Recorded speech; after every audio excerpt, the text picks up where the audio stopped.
시편 74편 1절부터 3절 말씀을 우리가 찬 목소리로 읽겠습니다. 그래요. 1절부터 같이 읽습니다. 1절입니다. 하나님이여 주께서 어찌하여 우리를 영원히 버리시나이까? 어찌하여 주께서 기르시는 양을 향하여 진노의 연기를 뿜으시나이까? 옛적부터 얻으시고 속량하사 주의 기업의 지파로 삼으신 주의 회중을 기억하시며 주께서 계시던 시온 산도 생각하소서. 영구히 파멸된 곳을 향하여 주의 발을 옮겨 놓으소서. 원수가 성소에서 모든 악을 행하였나이다. 아멘. 오늘 말씀과 하나님의 크신 은혜가 있기를 간절히 기도하고 소망합니다. 우리 기도하는 마음으로 고백합니다. 하나님의 은혜가 지금 저에게 임하기를 기도합니다. 우리 옆 사람 축복하면서 하나님의 은혜가 지금 여러분에게 임하기를 기도합니다. 아멘. 복된 은혜 넘치는 복된 하루가 되기를 간절히 기도하고 소망합니다. 아멘. 우리 시편 74편을 보고 있습니다. 시편 74편은요 기도에 대한 이야기가 많이 기록이 되어 있어요. 우리가 어떻게 기도해야 되고 언제 기도해야 되고 그런 내용들이 잔뜩 많이 들어 있거든요. 그래서 시편 74편을 보면서 참 내가 기도를 열심히 해야 되겠구나, 어떤 마음으로 기도해야 되겠구나, 그런 생각을 할 수 있게 됩니다. 우리들이 언제 보통 기도합니까? 우리들은 내가 하고자 하는 그 일들이 잘 안 풀릴 때 우리는 기도를 하게 됩니다. 내 능력이 한계에 부딪혔을 때 우리는 그런 기도를 하죠. 하나님 도와주세요. 내 능력으로 도저히 되지 않습니다. 라는 마음으로 하나님께 기도하고요. 하나님의 시간이 이제 시작되었고 하나님 지금 이제 역사하실 때가 되었습니다. 라는 마음으로 하나님을 찾고 기도할 때가 많이 있을 겁니다. 시편 74편은 그러한 그림들을 우리에게 잘 보여주고 있어요. 어떻게 기도할 것인가? 어떤 마음가짐으로 기도할 것인가? 무슨 기도를 할 것인가? 우리가 1절, 2절, 3절 넘어서 계속해서 그런 내용들이 담겨 있는데 우리가 1절부터 천천히 한번 살펴보려고 합니다. 1절 상황은요 정말로 하나님이 나를 버리신 것 같은 그런 상황, 어려움에 봉착한 그런 상황을 기록하고 있습니다. 1절 말씀 같이 한번 읽어볼까요? 하나님이여 주께서 어찌하여 우리를 영원히 버리시나이까? 어찌하여 주께서 기르시는 양을 향하여 진노의 연기를 뿜으시나이까? 마치 하나님마저도 나를 버리신 것 같은 그런 상황, 우리가 살면서 그런 상황을 경험하는 것 같은 그런 느낌이 들 때가 있지 않습니까? 마치 하나님이 나를 버리시는 것 같아요. 그래서 얼마나 하나님을 찾냐면 어찌하여 이렇게 두 번이나 연속해서 우리에게 이야기를 하고 있어요. 어찌하여 우리를 영원히 버리시나이까? 어찌하여 주께서 기르시는 양을 향하여 진노의 연기를 뿜으십니까? 어찌하여 두 번 반복해서 이야기를 하고 있어요. 주님 도대체 왜 그러세요? 나에게 왜 그러세요? 왜 그 이야기를 하고 있는 것이 지금 1절의 이야기입니다. 이것도 정말 참혹한 상황인 것이 이 어찌하여라는 것과 연결된 단어가 하나가 나오는데 영원히라는 단어가 나와요. 하나님이 나를 버리시는데 이번 한 번만 혼내고 다시 거두시는 것이 아니라 마치 영원히 나를 버리시는 것. 하나님이 나를 영원히 버리셨다고 생각을 해보세요. 돌이킬 길이 없어요. 얼마나 참혹한 마음일까요? 이 어려운 상황들이 연속해서 나를 찾아올 때 마치 하나님이 영원히 나를 버리시는 것 같은 그 아픔 속에 있을 때가 우리도 삶 속에서 분명히 있습니다. 그럼 우리 기도해야 되겠죠. 기도해야 됩니다. 정말로 우리가 이제 1절 말씀을 계속 보면은요, 우리가 다시 한번 점검해야 될 것이 무엇이냐면, 그러면 과연 정말로 하나님 나를 버리셨는가? 영원히 나를 버리셨는가? 그것을 한번 찾아봐야 됩니다. 1절 말씀을 우리가 통해서 읽으면은요, 우리가 다시 한번 알아야 될 게 뭐냐면, 하나님은요, 잘 생각해야 돼요. 하나님은 우리를 버리신 적이 단 한 번도 없으십니다. 그게 중요해요. 아삽은요, 하나님이 어떤 분이신지 기도하면서 알게 됩니다. 1절에 우리가 그 영원이라든가 버리신다든가 그런 단어에 집중하실 것이 아닙니다. 1절에 중요하게 우리가 반드시 체크 표시를 해두셔야 될 게 뭐냐면요, 우리가 누구냐? 주께서 기르시는 양이라는 단어가 있어요. 주께서 기르시는 양. 우리가 누구냐? 내가 참혹하고 아픈 상황에 처해 있지만 아삽이 놓지 않고 있는 하나의 중요한 주제가 있는데, 그게 뭐냐면 나는 누구다? 나는 하나님께서 기르시는 양이다라고 하는 겁니다. 주님이 지금 과거에 기르셨고 지금은 안 기르시고 버리신 것이 아니라 주께서 기르시는 양, 지금 나를 기르시는 양이라는 거예요. 지금 우리를 기르시고 계시는데 하나님이 우리를 버리실 이유가 전혀 없습니다. 전혀 없어. 어제 우리 주일 예배 시간에 선한 목자 이야기를 잠깐 함께 나눴습니다. 하나님께서는 우리를 한 마리의 양도 도대체 버리시는 분이 아니시라고 우리가 아멘으로 화답했습니다. 내가 주님의 양이면은요, 주님은 누굽니까? 우리의 선한 목자가 되세요. 목자. 선한 목자가 계시는데 양이 왜 고민을 해요? 고민을 할 필요가 하나도 없습니다. 그러니까 1절 말씀을 보면은 헷갈리는 요소가 하나 더 있지요. 우리가 주께서 우리를 기르시는 양인데 제일 뒤에 보면 뭐라고 나와 있냐면 우리를 향해서 하나님께서 뭐라고 하시냐? 진노의 연기를 뿜으시나이까 라고 나와 있어요. 우리가 양인데 우리로 하여금 진노의 연기를 뿜으시나이까. 좀 헷갈려요. 야, 안 버리신다면서 우리가 양이라면서 왜 우리를 향해서 진노의 연기를 뿜으시나이까. 저는 여기 번역이 조금 애매하다라고 나와 있다라고 생각을 합니다. 이게 잘 봐야 되는데 정말 우리가 믿고요 답이 없으면은 아예 무관심이에요. 관심을 두지 않아요. 근데 하나님께서 지금 우리에게 진노의 연기를 뿜으신다라는 이야기는 말은 뭐냐면 우리가 가다가 잘못되든 말든 내버려 두는 것이 아니라 우리로 하여금 똑바른 길로 가게 만들기 위해서 하나님이 지금 사랑하는 마음을 담아서 우리에게 이야기를 하고 있다는 거거든요. 진노의 연기 여기 표시해 두셔도 좋습니다. 이게 원어를 보면은요 뭐라고 나와 있냐면 하나님이 콧김을 낸다라는 표현이에요. 콧김을. 우리가 화나면 흥분해가지고 막 할 때 콧김을 낸다라는 이야기를 진노의 연기를 뿜는다라고 지금 이야기를 하고 있거든요. 콧김을 낼 정도로 화를 내신다. 왜? 망하게 만들려고 그러실까요? 화내서 우리를 괴롭히시려고 그러실까요? 아니죠. 내가 기르시는 양인데 화를 낼 때는 어떤 마음이겠어요? 콧김을 내실 때는 흥분하실 때는 어떤 마음이겠어요? 사랑하니까. 구해주고 싶으셔서. 고쳐주고 싶으셔서 화를 내고 있으신 거죠. 바른 길로 가게 만들기 위해서 우리에게 역정을 내시는 그런 모습이라고 우리는 1절 모습을 보면서 이해하면 되는 겁니다. 아이들이요 부모님이 하지 말라는 일은 기가 막히게 열심히 합니다. 이상해요. 손자 손녀들 보면은 또 어린 자녀들 보면은 그런 모습을 보일 때가 많이 있습니다. 위험한 행동을 하는 것을 부모가 발견하면 어떻게 합니까? 부모님이 막 웃으면서 막 야 하지 마라 그렇게 해요? 안 그래요. 화를 잔뜩 내요. 위험한 행동인 걸 알기 때문에 절대로 이거 하지 마라 하면서 화를 잔뜩 내죠. 이 녀석 하지 말라고 했어 안 했어? 너 일로 와. 이거 하지 마. 이게 부모님들 다 그렇게 하시잖아요. 잘 인도하게 만들고 싶어서요. 그러니까 진노의 연기를 뿜는다라는 이야기는요. 사랑하는 마음을 담아서 바른 길로 인도하고 싶으신 하나님의 마음이 담겨 있는 겁니다. 그래서 우리가 뭔가 하나님께 벌 받는 것 같은 기분이 들어요. 그럼 대번에 우리가 뭐라고 고백하냐면 기도할 때 하나님이 치셨네 라고 이야기해요. 하나님 치셨네. 저는 거기에 100% 동의할 수 없지만 정말 하나님이 치셨다고 쳐봐요. 너 잘 만났다. 오늘 너 나한테 죽어보자. 그렇게 생각하고 치셨을까요? 아닙니다. 아니라는 거예요. 절망 속에 있는 우리가, 아픔 속에 있는 우리가 기도할 때에 하나님께서 나를 얼마나 사랑하고 계시는지를 먼저 깨달아야 되는 거예요. 그래야지 하나님께 우리가 진정한 마음으로 기도를 올릴 수 있는 겁니다. 먼저 알아야 돼요. 하나님 저를 너무 사랑하시는군요. 이 고백이 먼저 하나님께 올려져야 해요. 그래야지 우리가 확신 가운데서 하나님께서 화를 내시는 것 같을 때 화가 아니라 나를 사랑하시는구나 라는 것을 알게 된다라고 하는 겁니다. 이런 사랑하는 마음을 인식하지 못하면은요 우리 기도할 때 그냥 투덜이 스머프만 되는 거예요. 투덜 그냥 소리내는 거예요. 기도가 아니라 하나님께 소리내는 것에 불과하게 되는 겁니다. 그래서 지금 1절의 이야기는요 우리가 이렇게 받아들여야 돼요.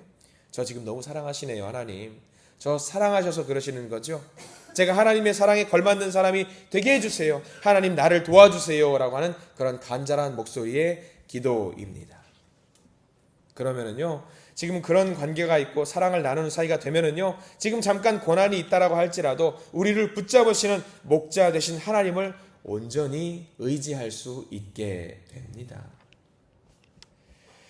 그렇기 때문에 하나님을 믿는 백성은요 비록 지금 문제가 지속이 되고 반복적으로 생긴다라고 할지라도 그 문제를 근본적으로 해결해 주시는 하나님을 의지할 수 있게 됩니다. 아삽의 시를 통해서 우리가 그것을 명확하게 기억하시기를 간절히 소망합니다.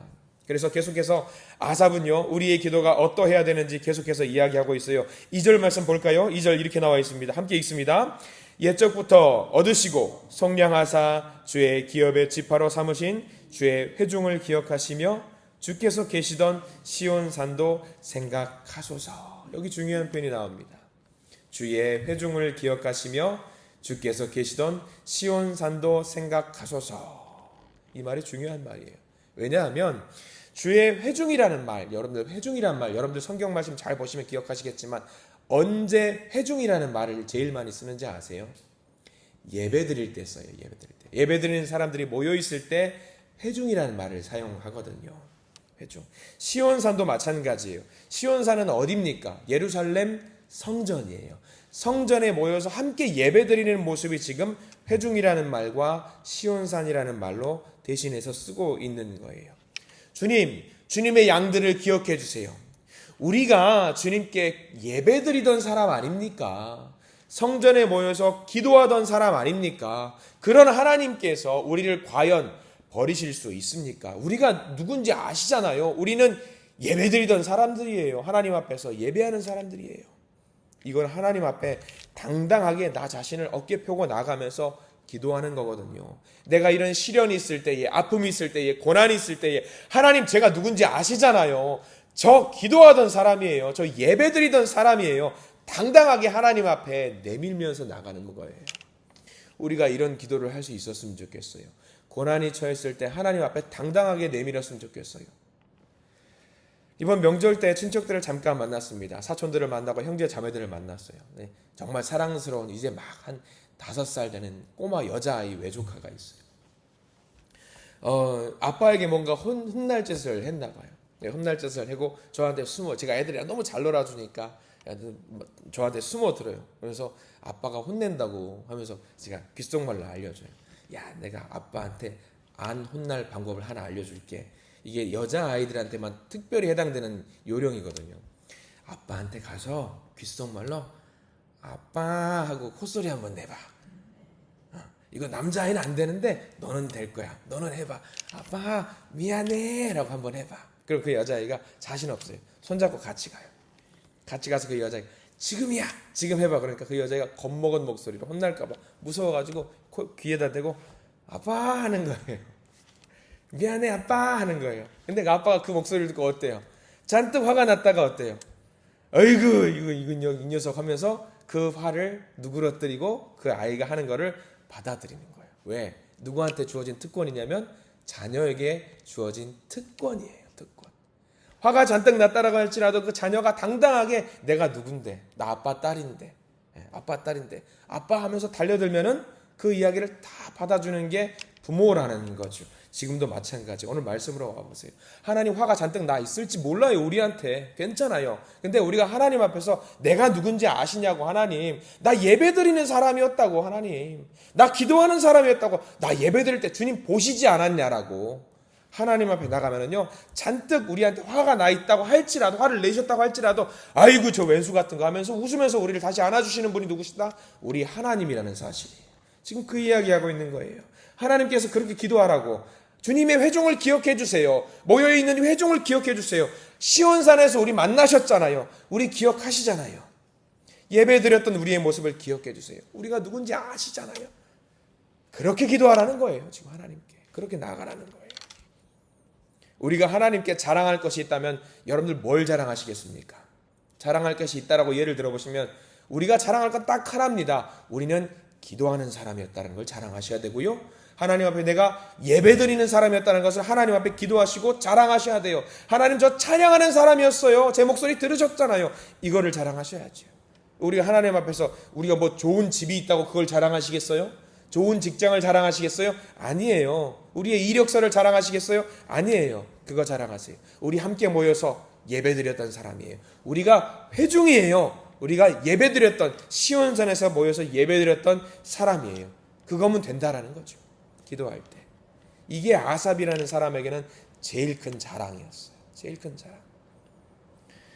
우리가 세상의 문제로 인해서 아파요. 속상할 때도 있습니다. 고통과 고민 속에 있습니다. 물론 있습니다. 없을 수가 없습니다. 다른 거 하지 마시고 하나님 찾으세요. 그리고 하나님께 기도하시고 당당하게 우리의 말씀을 올리십시오. 하나님, 저 기도하는 사람이었어요. 예배드리는 사람이었어요. 이런 회중인 우리를 어떻게 하신다? 2절 제일 끝자락에 중요하게 표시하십시오. 기억하시며 생각하소서 있어요. 2절 제일 끝에. 회중을 기억하시며 우리를 기억해 주세요. 그리고 제일 끝에 시온산도 생각해 주세요. 기억해 주시고 생각해 주세요. 너무 귀한 단어입니다. 하나님 저를 기억해 주시고 생각해 주세요. 3절도 계속 이어서 그 내용이 이어집니다. 우리 3절 말씀 같이 한번 읽어볼까요? 시작. 영구히 파멸된 곳을 향하여 주의 발을 옮겨 놓으소서. 원수가 성소에서 모든 악을 행하였나이다. 자, 중요한 말 또 나옵니다. 이거 기도의 내용인데요. 이게 주의 발을 옮겨 놓으소서. 주님의 발을 옮겨 놓으소서. 이게 무슨 말일까? 영구히 파멸된 곳을 향하여, 그러니까 내 마음속이 심히 상처 있고 절대로 회복이 될 것 같지 않은 쓰러진 그 자리가 어디냐면 내 마음이에요. 그 마음으로 주님의 발을 옮겨 놔 주세요. 쉽게 말하면 주님 저에게 임재하여 주세요. 저와 동행해 주세요. 그 말이에요. 내 쓰러져 있는 내 마음의 상처 주님 동행하셔서 잡아주시고 회복시켜 주시고 치유해 주세요. 그 기도입니다. 영구히 파멸된 곳을 향해서 주님의 발을 옮겨 놔주세요. 저는 이 기도가 오늘 우리의 기도가 되기를 간절히 소망합니다. 내 마음에 상처가 있을 때에 누구도 이 마음의 상처를 회복시켜 줄 수 있는 그런 존재가 없어요. 그러면 누구를 의지해야 돼요? 기도하면서 하나님 제 마음 이 한켠에 자리한 이 주님의 자리 여기 오셔서 저와 오늘 하루의 삶 동행하시고 저를 치유하시고 회복시켜 주시고 고쳐주세요. 이 기도가 우리의 기도가 되어야 될 줄 믿습니다. 그래요. 주님, 우리는 주님의 기르시는 양입니다. 왜 우리에게 진노하세요? 우리가 누군지 아시죠? 주님, 우리가 예배드렸던 사람, 기도하는 사람이었어요. 아시면서 주님 왜 이렇게 콧김을 막 내시면서 역정을 내세요? 이 시간 저에게 오셔서 우리와 동행하시고 제가 있는 그곳에 임재하셔서 나의 문제를 정복해 주시고 하나님의 능력으로 해결해 주세요. 지금 이 기도가 오늘 시편 74편의 기도입니다. 그리고 이 기도가 저와 여러분들의 기도가 될 줄 믿습니다. 이렇게 기도할 때 하나님은 분명히 우리 가운데 임재하시고 동행하셔서 놀랍도록 역사하셔서 우리의 삶을 완전히 바꾸어 주실 줄 믿습니다. 그래서 우리의 존재가 하나님 안에 더욱 성장하고 성숙해가는 놀라운 변화로 우리를 인도하실 줄 믿습니다. 오늘 하루 그 복을 온전히 누리시는 저와 여러분들 되시기를 간절히 기도하고 소망합니다. 기도하겠습니다. 주님 감사합니다. 우리가 바라볼 때에 우리의 문제 너무 커서 우리가 진정으로 이기기 어려울 것 같을 때가 많습니다. 이러한 답답함 속에서 기도할 수 있게 인도하시니 감사를 드립니다. 이 새벽에 부르짖는 우리들의 기도를 들어주시옵소서. 우리는 하나님의 것입니다. 하나님이 기르시는 양입니다. 그리고 예배하는 자고요, 기도하는 자고요, 찬양하는 자입니다. 그 자녀들에게 진노하지 않으심을, 온전히 우리를 사랑하는 마음을 갖고 계심을 우리가 잘 알고 있습니다. 주님 삶 속에서 예배드리게 해주시고 기도하게 해주시고 찬양하게 하시고 막막한 세상 속에서 우리의 길을 열어주시는 그 하나님을 경험하게 해 주시옵소서. 이 시간 오늘 하루 우리에게 누릴 모든 복, 그 복을 온전히 기쁨으로 받기를 원합니다. 주님 인도하여 주시어서 마음껏 그 복을 누릴 수 있도록 우리를 인도해 주시옵소서. 예수 그리스도 이름으로 간절히 기도드립니다. 아멘.